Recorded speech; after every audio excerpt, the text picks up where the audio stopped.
I'm Duncan McLeod, and this is the TechCentral Show, which is brought to you today by MTN Business. Visit mtnbusiness.co.za to learn about their products and solutions. And we thank them for partnering with TechCentral to bring you these great interviews. And we have a great guest in the studio today. Khudusela Pitje is a well-known businessman and investor in the ICT sector in South Africa, particularly on the infrastructure side of things. He's founder and CEO of investment vehicle Airnegize Capital, and he was an early backer in dark fiber Africa. And Airnegize has just announced a new clean tech fund with RMB Ventures, and we'll talk about that shortly. Khudu, it's great to see you. Welcome to the studio. Thanks for hosting me, Duncan. It's my pleasure. It's great to finally meet you at last. We've spoken many times on the phone. It's nice to meet you in person. I want to start chatting about your dad, if you don't mind, as a sort of an opener. Sure. HM Pitje, as he was known, yes. Also a very well-known individual. He was, correct me if I'm wrong, elected mayor of Mamelodi back in 1969. Yes. But he was also a businessman, right?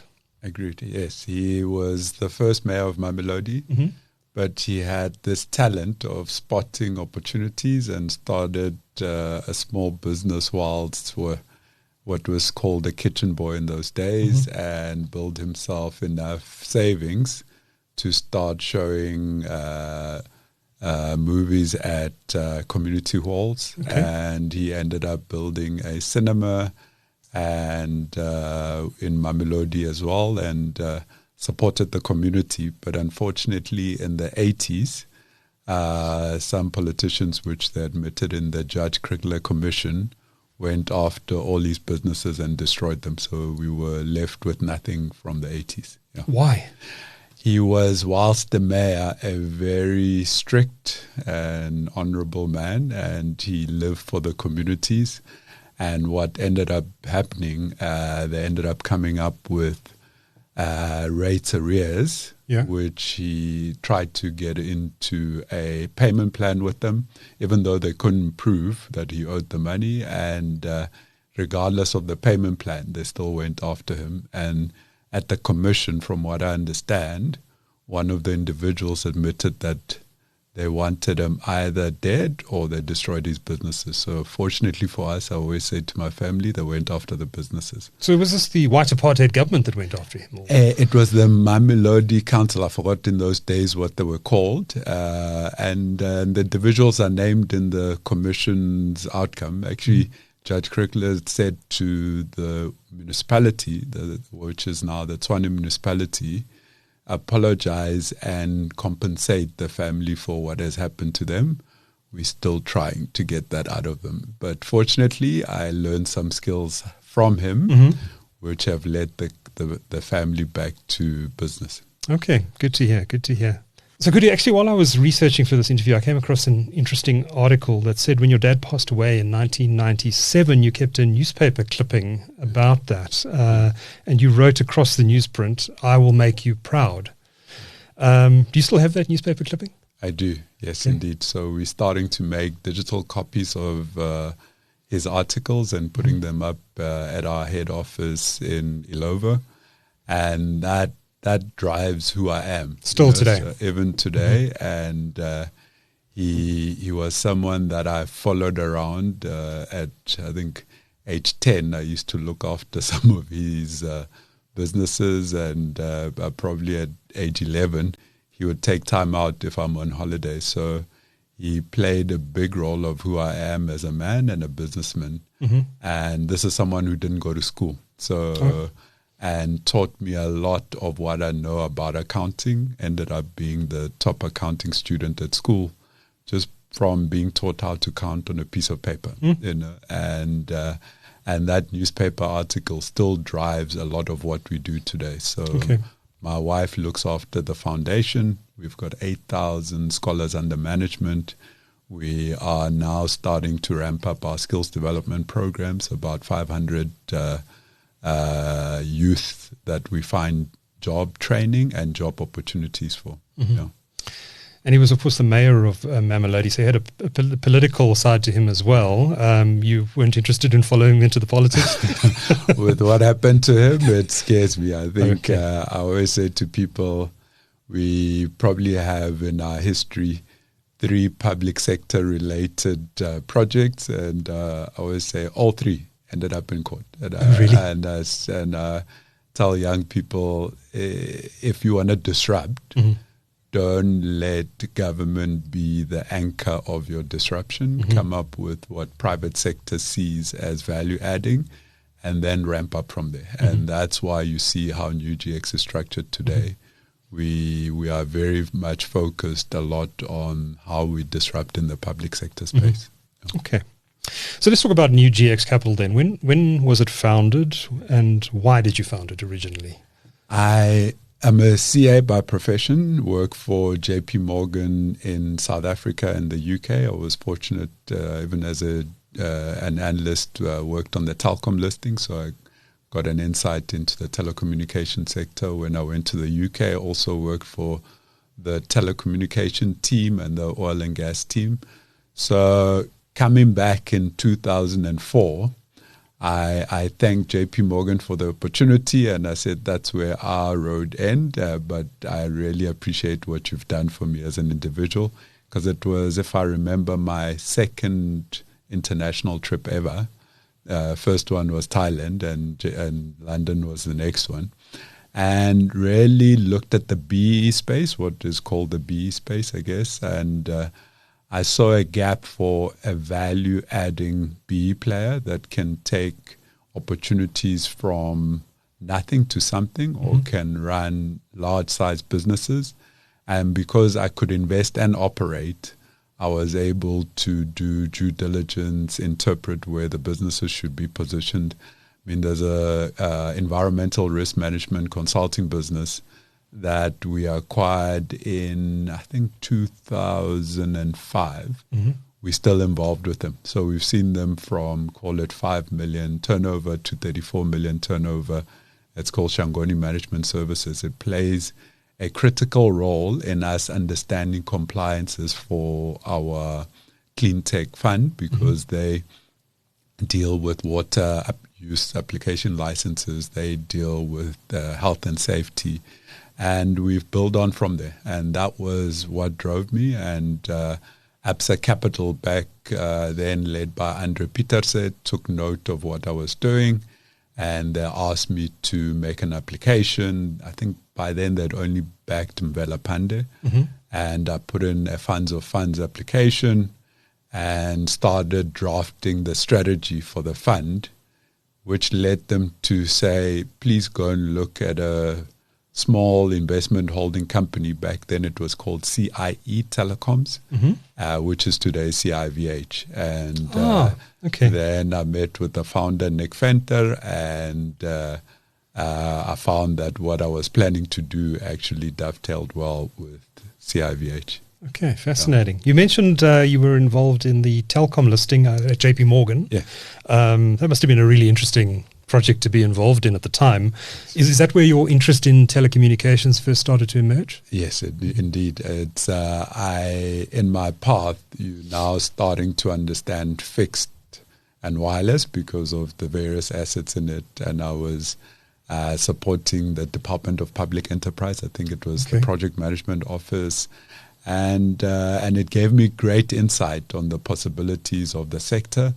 But in the UK, then I used to support my bosses for proposals from MMO2, for other large MNOs, and also OEMs. So you started now doing research into OEMs, and that gave me that insight into the sector, which I then followed through with a career, I guess, as an investor. Now, CIVH, I actually don't know the history of that company. I know about the formation of DFA and later Vumatel and the acquisition of those assets. When you invested, what was CIVH? So back then, as CIE Telecoms, it was backing owner-led businesses. So you had the likes of, now I'm going to go, we must... we'll cut there. Yeah. You can just make a note. Yes. We had the likes of .com. We had the likes of a manufacturing business in Boksburg. We had MCT, which used to monitor Telkom's fixed line network. And that's where the capability started coming from for the early adoption of DFA. And Clearline, the search protection business, was also under that fold. But it was a bunch of really great entrepreneurs. Richard Kame, who's well known to Richard, yes. Nick Venter, Gustav Smith, and the late Celia Steyn, and together with our partner CIH. And we all used to meet 3 times a week and allocate responsibilities across these various assets until a point where a group of engineers came to us talking about the change in the fiber landscape and how the sector through deregulation will open up. And they needed to bring these trucks from Array Group, and they needed some capital, and we supported them. And from that, we then asked them what's something else we can do with these machines. Said, well, you could set up the client and we become the engineering house. And we modeled that. One of the founders, Gustav Smith, who became the CEO for some time. I remember Gustav. Yes, was seconded to the asset, with all of us playing a role in attracting the likes of Venfin, making sure we get our ICASA license. And so Venfin, that's where the Remgro connection comes in. So then Richard Kame, who had a history with Venfin, I flew down with him to Cape Town, and we convinced them to back us in those early days. And I think that's what brought some confidence in this would be a business that can withstand the 5 or 10 year leases that we required for the business model to work. So a really, really heartwarming experience when you remember that the first Mtunzini link for undersea to terrestrial was done by a private business. And it was the first time that a private business other than Telkom has managed to do that. So interesting. Yeah, I've been down to that landing station in Mtunzini. Actually, it's very nondescript, which I think is deliberate. I want you to know what's inside that building. True. But so CIVH has obviously morphed into something much bigger today. It owns Vumatel, which is the biggest fiber to the home operator in South Africa, Dark Fiber Africa, which I think is the Telkom maybe bigger on dark fiber. But this is a big business today, and we know that Vodacom is in the process of potentially buying a 30% stake in Massive, which is a new company. So it sits under CIVH. And we know this process has been stuck at the competition authorities for a period of over 3 years, I think it is now. What is your take? I mean, lots of views have been expressed on the competition process and what's happened. A lot of criticism for the competition authorities over the time it's taken for this deal to occur. But what's your take on what's happened? So from my family office perspective and not a CIVH perspective, as an investor, I think disappointed in the fact that this is probably one of the unique businesses where 2 black families were founding members of what everyone sees today, and that in all the processes where you talk about public interest, you normally have to address BEE. This business was built, amongst others, by two black families that were involved in the business, and 2, it's an open access type of network on the DFA side, which means we've unlocked a lot of potential for smaller ISPs to participate in the market. And what really is that drive to bridge the digital divide between the suburbs and the township is what we've also managed to get our heads around. It's probably the first prepaid fiber network that you can get anywhere, I can say Africa, but potentially in the world. And we had to figure out that model and also figure out how you distribute. So everybody knows how to distribute mobile products and other technologies. But this you had to build from scratch, and also not forget about the lower LSM like Alex, which when we acquired Vuma, we gave an indication that we're working on optimizing that model. So for me, that market, for anybody to predetermine what would be technology overlaps in a market where you're creating a new product, for me is hard to recognize, and also not appreciating the control structure of CIVH. So between Remgro and ourselves, we jointly control CIVH at the top, and Vodacom would be getting some rights at Massive. So it would mean that two controlling investors would want to lose value by losing the essence of what Massive was set up for the benefit of Vodacom, which is, I can tell you, for as long as we shareholders, is highly unlikely to happen, because it's been 20 years of ramping up the network. We as a family were fortunate to attract institutional investors who backed us in a fund to be able to keep up, as you can imagine, 500 to 600 rand a meter to roll out this infrastructure. By now, I always joke with my partners that my uncle doesn't own a bank. So I needed to find backers to keep up, and also to see the benefits of it. I mean, in this environment where unemployment is over 30%, and there's an entity promising billions in capital to be deployed and promising about circa 10,000 jobs to be created, I don't think there's that type of deal should be left wanting for 3 years. And naturally, if you see Europe, South America, consolidation happens, So, and I guess here the trick was, would it happen with F&Os consolidating, or would it happen with M&Os and F&Os consolidating?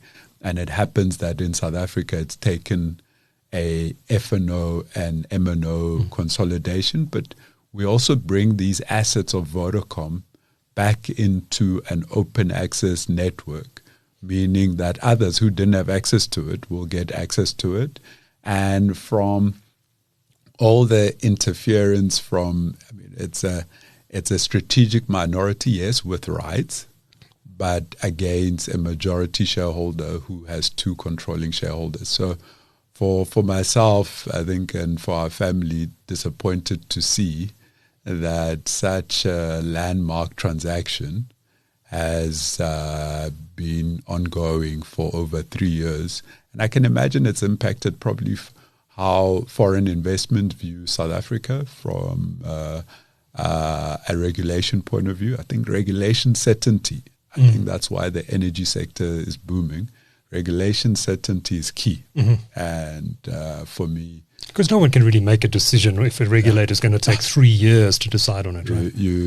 When you look at the value of assets as a foreign investor, what do you discount for when there's uncertainty? Because and then as a local who's worked close to 20 years building value, how's that value destroyed in the process? And I remember saying to someone that the losers here are the two black families that have been involved for 20 years, and potentially the lower LSM markets where I think expansion would have happened faster. But I guess it's one of those things that we have to deal with as investors, and one of those things that has hopefully at the end of it, the country wins with a process that's concluded. It's now going, of course, to the Competition Appeal Court. Are you confident that this will actually get over the line at the end of the day? We were confident with the tribunal.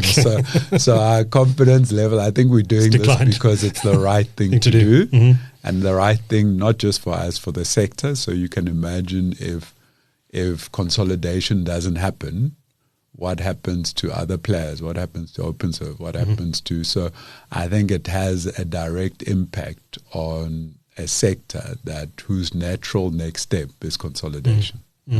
Okay. UGX Capital, how would you describe the business today? Is it a private equity player, an investment holding company?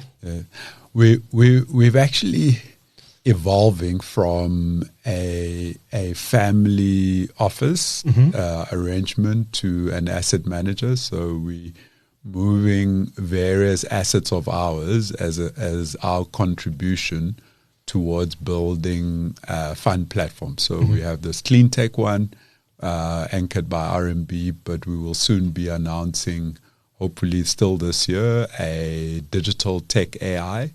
And we will also in time, hopefully next year, announce a private equity brand and a VC brand. So we would be taking 20 years lessons and putting it into 4 platforms to align and make sure that we focus on what is core to the platforms versus what Khudu thinks he can add value to. You know, so it's really razor focused on opportunities and also building new GX for a legacy run where in, call it 10 years time, if I want to focus on international markets, that the team in South Africa can continue building the legacy, and hopefully one day my kids see this brand that their father went through a period building and making a difference in the country and the continent. Good objectives. Yeah. Sorry, I lost my train of thought there. Apologies. Tadek, if you just make a note. Oh, yes. Do you want an audio marker? Are you okay? You're good. Okay. So apart from CIVH, what are some of the investee businesses in UGX Capital today? I know you're an investor, or you control .com, the Fibre distribution business. Yes. The asset unfortunately has gone through, as the sector shrinks, has gone through tough times where we're remodeling the business, but we've got a good business in East Africa, which we want to grow and hopefully leave the South African business as a manufacturing of fiber cables. And so we're busy consolidating that into one business unit, and then the East Africa business as a managed service business, which has been operating for over 6 years. So there's lots of lessons learned in evolution and change of business environments. And then we've got other pockets of from a supply chain tech business, enhanced supply chain. We backed the team when they were still doing about 20 odd million turnover a year, and we've grown it into a tech business that does in excess of 200 million. So I really like championing the likes of Spar2U. They recently won a mandate with the likes of Tiger Brands and Twin Savers. So a tier 1 to 3 type of application that we hope to take abroad.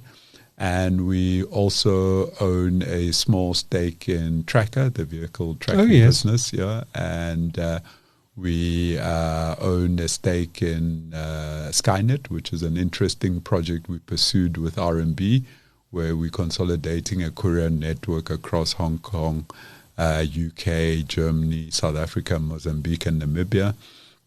And we also backed a medical entrepreneur, a radiologist who developed a platform called Envisionit AI. I've heard of that. Yes, we backed them to get their FDA approval and compliance.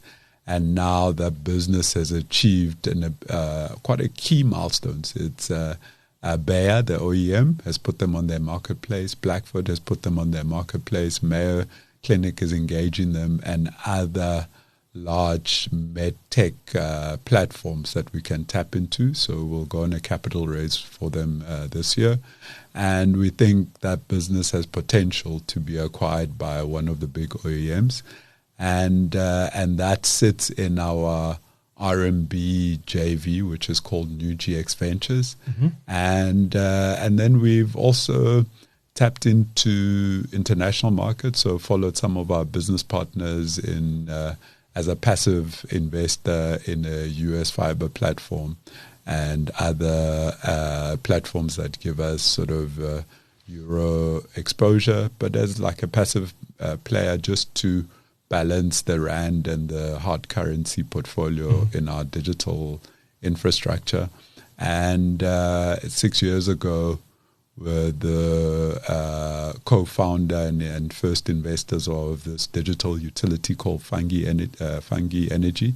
And it's really now competing with large players in the utility management space. That has become our brain to invest into solar and other products. Okay. And let me just see which business because we try and chase that whole smart city applications, and we're currently piloting one for townships and secondary cities that hopefully we'll be able to announce in 3 months' time. You have your fingers in a lot of pies, and there's more, because we're going to talk about current developers now. And we ran an article here on TechCentral a few weeks ago about new GX Capital and RMB Ventures, part of First Trend Group.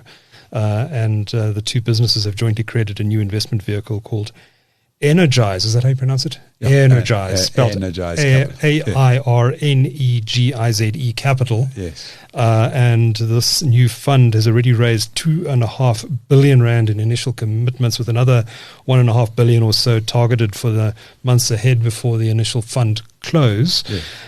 Tell us about this fund. Yes. What's the thinking behind it, and where are you going to invest all this money? Sure. I think first you have to believe that disruption will come from decentralized utility infrastructure. So going from lumpy projects like Kusile to on-site, close to the end user, whether it's water, gas, or energy. I think the same will apply, but also wrapped with some smart technology. So when you believe in that world, then it says industries we're going to talk about don't exist today, or they're still small and haven't scaled, and therefore require a large pool of capital. And how do you also make investors comfortable to unlock the true potential of providing clean energy or water to the townships? So instead of it lagging like fiber, you sort of create a channel for investors to put in money there, and then the rest of the continent. So then the journey started 6 years ago with Fungi, and Fungi has grown into a really niche player in its market, and very proud of what it's done. And followed by SPS. SPS was known as Metal Solar. It was owned by Metal. And it was on our journey. The private equity firm Metal, yes, okay. Yes. So when it was on our journey of building our own CNI portfolio. So I traveled to the US to learn about various panel OEMs, various technologies. And when I came back, I was the salesperson on the road, and I called one of the family office saying, "You've got a lot of real estate. Can I put solar on your roofs?" They said, "Look, we've got an asset that's done that. Do you want to acquire it?" And we ended up acquiring it. And in the process, inheriting a partner in Gridworks, which is wholly owned by BII, the UK DFI, and also our business partner, the co-founder, Francois, who's still involved in the business. And we've really taken it from a subscale CNI business to over 100 megawatts with a pipeline of over 600. So it was the right time to place it in a platform that has sufficient capital to carry it forward. And we're now in South Africa, Namibia, Kenya. We're going into Zambia. We're in Seychelles, potentially Mauritius, Uganda, and Tanzania. So it's really a Pan-Africa player that we want to back together with Gridworks to scale it up and become one of the biggest CNI businesses in the continent. Focused on providing infrastructure to business or to consumers as well? Business. So this one is a specialist solar and storage. Doesn't touch wind or any other technology. We're busy looking through the market to see if we can back an experienced development team in the wind technology side. And then also we've separated gas from the definition of energy, because gas can come in form of dirty, clean gas. So we always refer to our platform as energy, water, and gas. And we're now building our gas strategy, which can go from import, storage, to right to trading, to LPG versus other forms, and to hydrogen. So we're busy formulating that strategy. And then the water strategy, also talking to one or two players who we think have got the model right. And we want to back them in the CNI, mining, rural space, which still has a lot of room for investment. We know that not just in the South African context, globally, telecommunications historically was seen as a a service that was provided by the state. Yeah. And you had these state-owned monopolies like Telkom in South Africa that they were given an exclusivity to provide these services to consumer on the assumption that this is not something that the private sector could provide. That whole model was upended over the last 20 years, including in South Africa by the likes of CIVH, particularly by the likes of CIVH, which showed that actually the state doesn't have to be running this. In fact, it's more efficient and better for the consumer if there's competition between service providers, between infrastructure providers, and the price of bandwidth in South Africa as a result has been driven down considerably. Does the same opportunity exist in electricity and water as well? Agreed. So what I look at is the regulator under pressure. Incumbent can't provide at the right price and provide security. And if you look at that definition of what drives us, then energy is already the disruption is happening. Water, I think the regulator just needs to improve and fast track applications for water use licenses and other compliance notices that are required because it's taking too long. I mean, there's an estate in Balito. I think it took them all of 6 years to get the application with its own community. That can't be. It should be faster and encourage people to invest. But I think with what we've learned in Fibre, also encourage people to invest in the township for the same application so that people in the townships are not left behind. And again, the true belief that the next utilities are decentralized, then you're on the money on the fact that energy and water will receive the same disruption. Water, I think, by its nature requires a lot of thinking because there's only so much of you can drill in a suburb.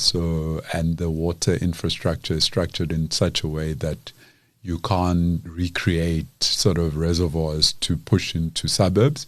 But I'm certain that with time, you might even see people getting trading license for water where there's excess capacity in one region and you're given the rights to transport and flush into reservoir elsewhere.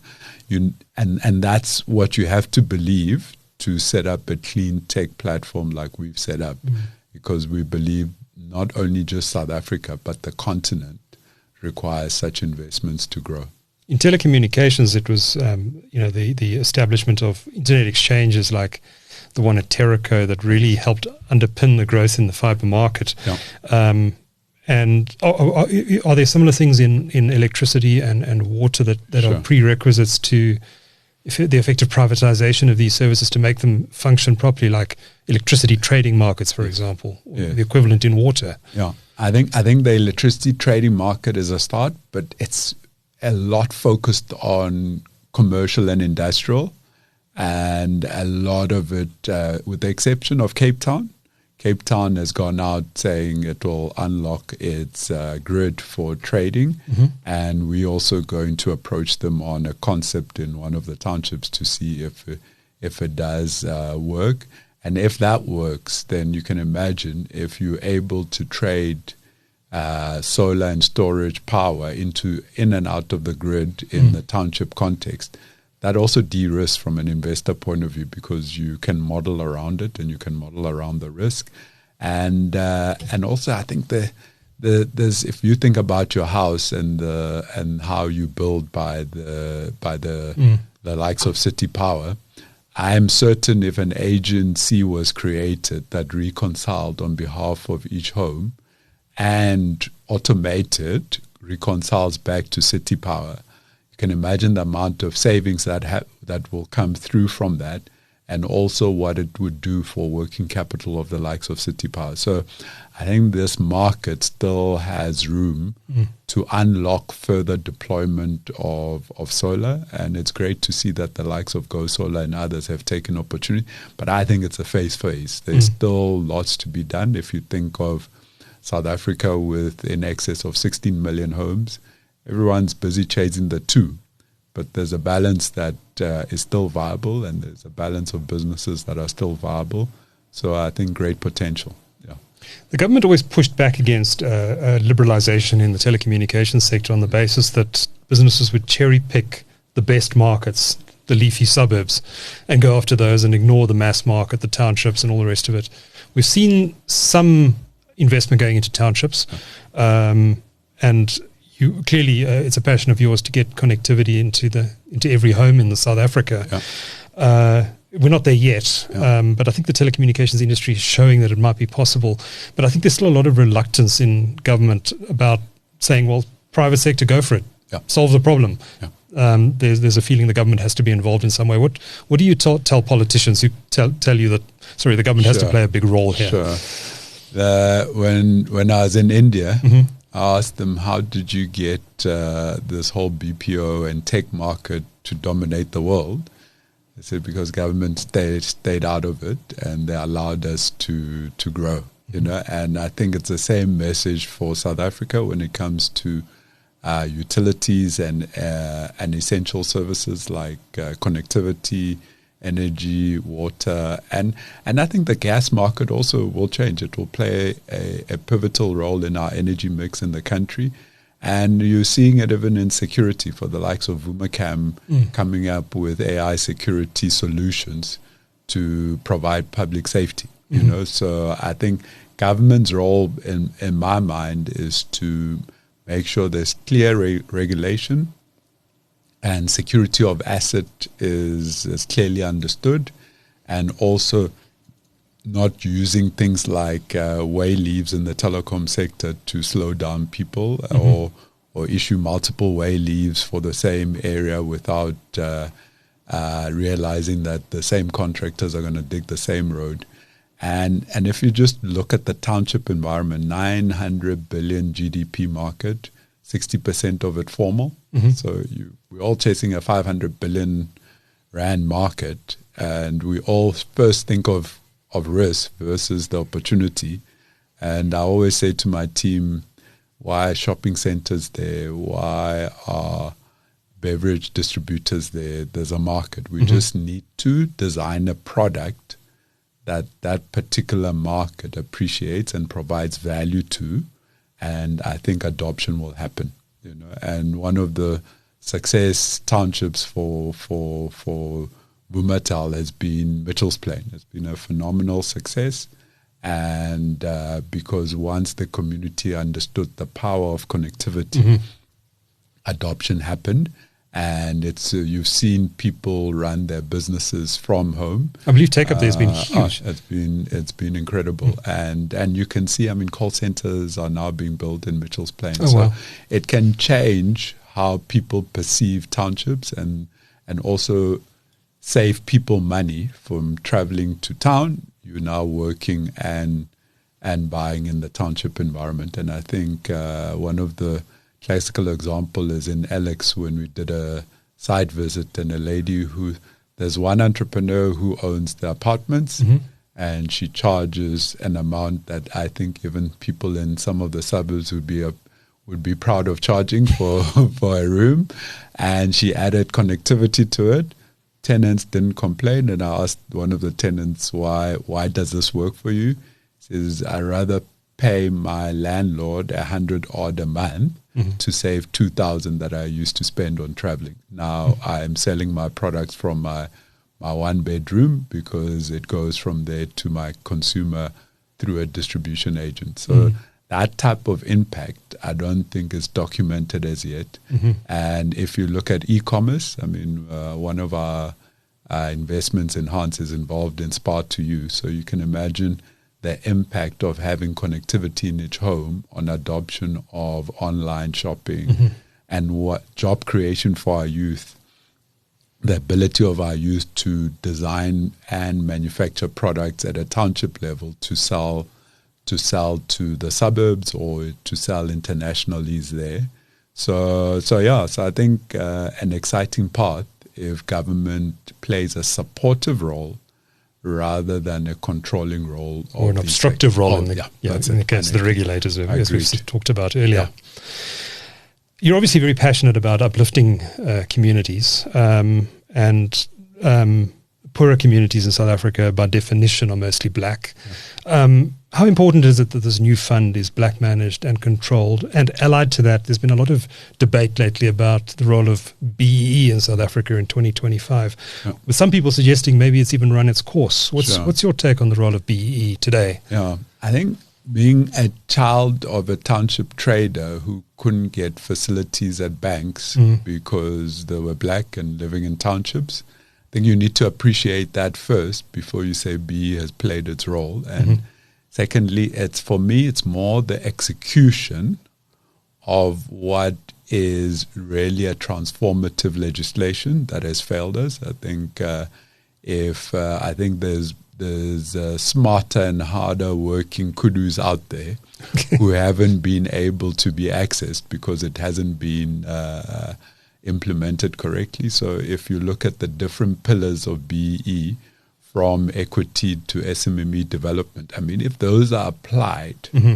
for the benefit of the country and not just as a ticking exercise, I think the impact on it can be quite material. You know, everybody always focuses on the public sector and tenders and all, but nobody actually looks at the private sector and say, what could you have done differently? Instead of getting the politically connected partner, you got the young partners that are going to roll up their sleeves and make a difference. Instead of moving the SMME development money into a passive fund to earn an interest, why didn't you hire a team to create businesses and expand them? I think if you look into that, there's a role for the legislation to play if it's executed correctly.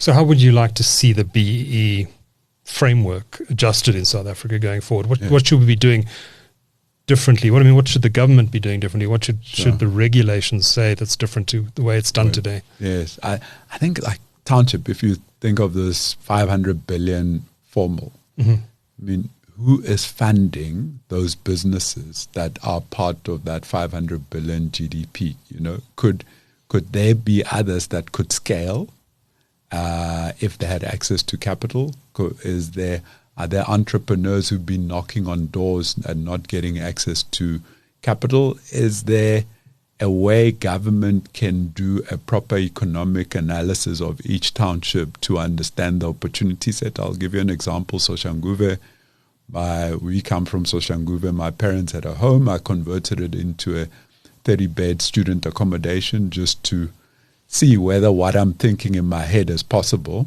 We're, I think, under a kilometer from the gate of TUT. Okay. The misery of registration on that process. I thought, if I'm struggling like this, what's happening to the homes that are across the road from the university? We're still, and I could have this number wrong, but close to 2,000 students driving into Soshanguve from town to come to the same. So now, if I'm government and I want to lock proper wealth for these families that are across the road, a standard design, a fund, and you implement that fund, you have standard contracting, you don't have any human interference on the other side on the applications, you change lives. You completely change lives. And also just making sure our education system. So one of the key focus for us in our foundation is early childhood development. I mean, my wife and I happened to go to the same school, in primary school in Soshanguve.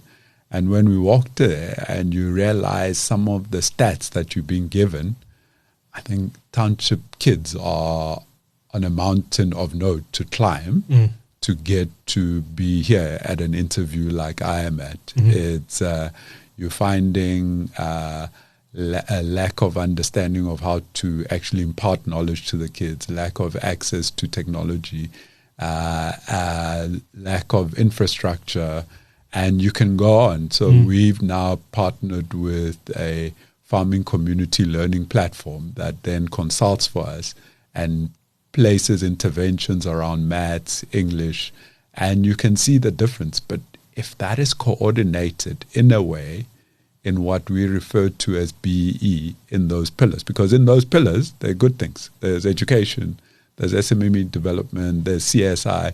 So if those are applied properly, the impact to this country would be notable. But at the moment, we're all focusing, and I'm not saying we shouldn't, we're all focusing on what's gone wrong with the tenders, but we should also be focusing what could private sector do differently to make sure these funds reach the townships and black youth who, in the 30% plus unemployment, form a big part of that.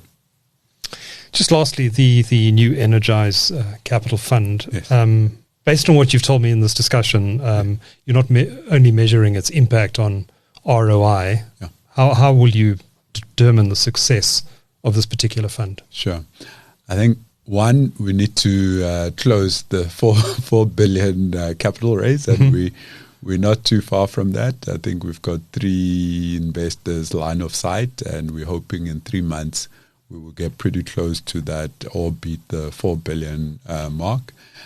2 is investing in assets that are aligned with what we believe as impact. So when we buy into a business, the RMB Pitje Foundation, we present it as the channel towards impact in townships for black youth and skills development, and then be transactions where people push back and we'll say, look, then you're not aligned, because this is not for me. This is as a channel to make sure that CSI money gets to the townships and create impact.